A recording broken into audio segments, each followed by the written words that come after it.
दुर्व्यवहार हुआ है, हिंदुओं के ऊपर हमला हुआ है, हिंदुओं के घर में हमला हुआ है, उनके दुकान और घर तोड़े गए हैं और 3 साल के बच्चों को मुंह बंद करके उनको फेंक दिया गया और हिंदुओं को तलवारों से जो है उनके सर काटे गए हैं। और एक बात इस घटना से एक बार और स्पष्ट होती है कि पश्चिम बंगाल में हिंदू होकर के जन्म लेना पाप है। ये ममता दीदी के राज में एक बार फिर साबित हुआ है।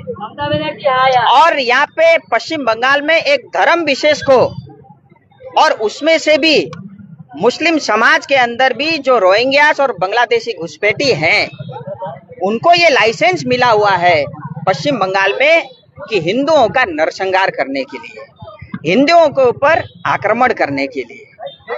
और ये ममता दीदी के राज में खुलेआम हो रहा है। और पुलिस ने ये तय कर रखा है कि जो घटना का जो अपराधी होगा उसको बचाने के लिए पुलिस भी जो है हिंदुओं के ऊपर ही दमन करती है। जो कल की घटना थी माटीगाड़ा में, और मैं ये नहीं कहता कि किसी को भी कानून अपने हाथ में लेना चाहिए, ना चाहे वो हिंदू हो चाहे मुस्लिम हो, लेकिन कल माटीगाड़ा के अंदर में नक्सलबाड़ी से गाय का मांस लेकर के एक गाड़ी आती है और कुछ वहां के पब्लिक जो है सड़क में जैसे उनको सूचना मिलती है गाड़ी रोक करके ये स्पष्ट हो जाता है कि गाय की तस्करी, गाय की मांस की तस्करी हो रही है। और मैंने अभी पुलिस वाले से पूछा, क्योंकि पश्चिम बंगाल का कानून ये कहता है, 1950 का जो कानून बना हुआ है, जो स्लॉटर हाउस होते हैं, जो रजिस्टर्ड होते हैं, वहीं पे जो है गाय का मांस जो है मिल सकता है। और कल जो नक्सलबाड़ी से गाय मांस आया वो इलीगल था, वो रजिस्टर्ड स्लॉटर हाउस में नहीं काटा गया था। और जब पब्लिक आक्रोश होकर के उस गाड़ी को आग के हवाले कर दिया गया, फिर उसके बाद पुलिस ने अपराधियों की छानबीन नहीं की, इलीगल गौ तस्करी के ऊपर कार्रवाई नहीं की, इलीगल इस माटीगाड़ा क्षेत्र में जो ड्रग माफिया का रैकेट चलता है, जहाँ पिछले 1 साल में 10,000 करोड़ से ज्यादा का ड्रग का व्यापार हुआ है, उनके ऊपर कार्रवाई नहीं की। 2 साल पहले भी एक छोटी हिंदू गोरखा बेटी के साथ जो है बर्बरता के साथ उसका बलात्कार, उसका मर्डर हुआ इसी क्षेत्र में। और यहाँ अपराधी खुलेआम घूमते हैं, उन अपराधियों को पकड़ने की बजाय पुलिस ने 3 निर्दोष जो है आम जनता को पकड़ लिया, वहां तक भी ठीक है। और उसको जो है आज जब कोर्ट में पेश कर रहे थे, हमने उसका विरोध नहीं किया, क्योंकि जो कोर्ट जो निर्णय लेगा वो सर्वमान्य है। लेकिन जब उनको आज जो है कोर्ट ले जाया गया, 200 से 250 जो है मुस्लिम समाज के युवा, ज्यादातर उसके अंदर में जो है असामाजिक तत्व जो ड्रग की तस्करी करते हैं वो लोग शामिल थे। और आसपास के और यहाँ से लेकर के चोपड़ा तक के लोग थाना घेराव के लिए आते हैं, पुलिस वाला मौन रहता है। थाना घेराव के बाद पुलिस से सर्टिफिकेट लेकर के हिंदुओं को घर तोड़ने के लिए, हिंदुओं को मारने के लिए खुलेआम तलवार, पत्थर और बंदूक को लेकर के घूमते हैं और पुलिस वाले को इसके बारे में जानकारी नहीं होती। और हिंदुओं को मारा जाता है, उनके घर तोड़े जाते हैं, उनके दुकान तोड़े जाते हैं, उनको बच्चों को पीटा जाता है, महिलाएं डरी हुई है। ये जो है बर्दाश्त के बाहर है। मैंने पुलिस को स्पष्ट शब्द में कहा है, 24 घंटे का समय है। अगर ये 25 से 30 अपराधी जो घर में तोड़फोड़ में और लोगों को पीटने में तलवार लेकर के घूम रहे थे, अगर 24 घंटे के अंदर अगर वो पुलिस हिरासत में और उनको सजा नहीं मिलेगी तो इसका प्रतिशोध होगा, और प्रतिशोध व्यापक होगा और वो पुलिस के काबू के बाहर रहेगा। हम सब कानून का सम्मान करते हैं, हम पुलिस का पूरा सहयोग करेंगे, लेकिन अगर पुलिस खुलेआम अपराधियों को बचाने का प्रयास करेगी वो हम बर्दाश्त नहीं करेंगे।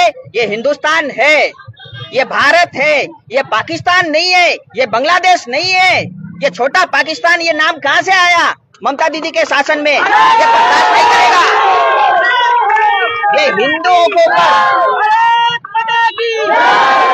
हिंदुओं के ऊपर आए दिन जो बर्बरता होती है, मारा पीटा जाता है। हिंदू ने चूड़ी नहीं पहन रखी है, अगर हिंदू सड़क में उतर जाता है तो फिर ये बर्दाश्त के बाहर होगा।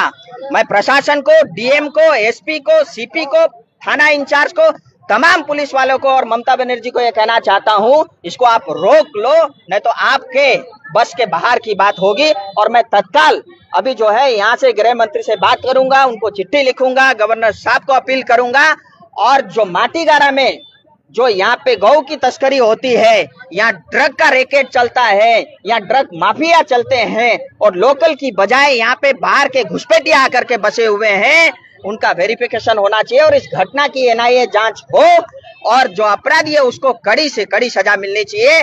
पश्चिम बंगाल का हिंदू अभी बर्दाश्त नहीं करेगा। अब ये बर्दाश्त से बाहर की बात हो गई है और जो है सभ्य समाज इसको कभी भी बर्दाश्त नहीं करेगा। और मुस्लिम समाज के जितने भी बुद्धिजीवी, ज्ञानी और समझदार लोग हैं, मैं उनको कहना चाहता हूं, आप अपने बिगड़े हुए युवाओं को संभाल लो और आप उनको समझाओ।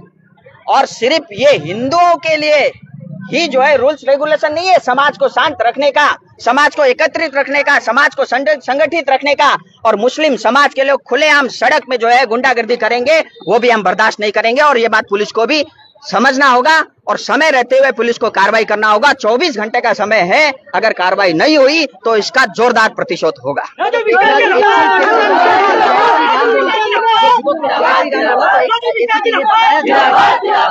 दिन में आप तुम लोग जय श्री राम बोलो, रात को हम देख लेंगे। और पश्चिम बंगाल का पुलिस आप देखिए, उनके बयानबाजी, और मुझे लगता है पश्चिम बंगाल के जितने भी पुलिस वाले हैं, सो कॉल्ड पुलिस वाले, उन सबको जो है नेता बन जाना चाहिए, उनको चुनाव लड़ना चाहिए, क्योंकि वो नेताओं वाली बयानबाजी करते हैं। और आज भी जैसा आपने बताया, पुलिस वाला हिंदू युवा को कहता है कि दिन में तुम जय श्री राम कर लो, रात उसकी है, रात उसको उठाएगा। मैं भी देखता हूँ, तू उठा के देख ले चल।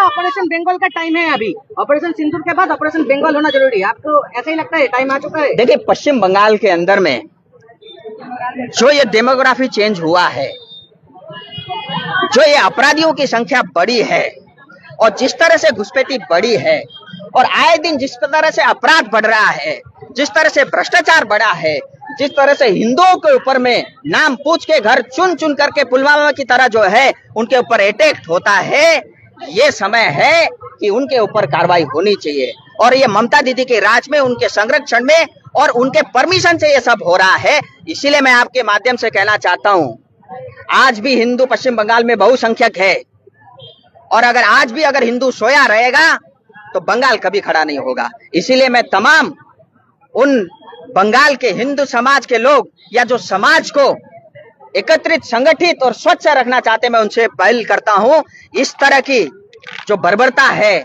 और जो इस तरह के अपराधी है और इस तरह का सरकार है, उसको बर्दाश्त नहीं करना चाहिए। 3 लोग जो गिरफ्तार किया था, उन लोग को रिमांड में 3 दिन के लिए बेल नहीं मिली। देखिए, ये कोर्ट का प्रोसीजर है, मैं उसमें हस्तक्षेप करना मुझे लगता है उचित नहीं होगा। उनको बेल नहीं मिला, नॉन बेलेबल सेक्शन लगाए हैं। हम थाने को अप्रोच, हम कोर्ट को अप्रोच करेंगे और कोर्ट के माध्यम से जो भी उचित होगा, लॉ के हिसाब से हम उनको छुटाने का प्रयास करेंगे, क्योंकि वो हमारे ही भाई है और उसने समाज के लिए आवाज उठाया है, इसलिए आज वो अंदर है, हम सब उसके साथ हैं।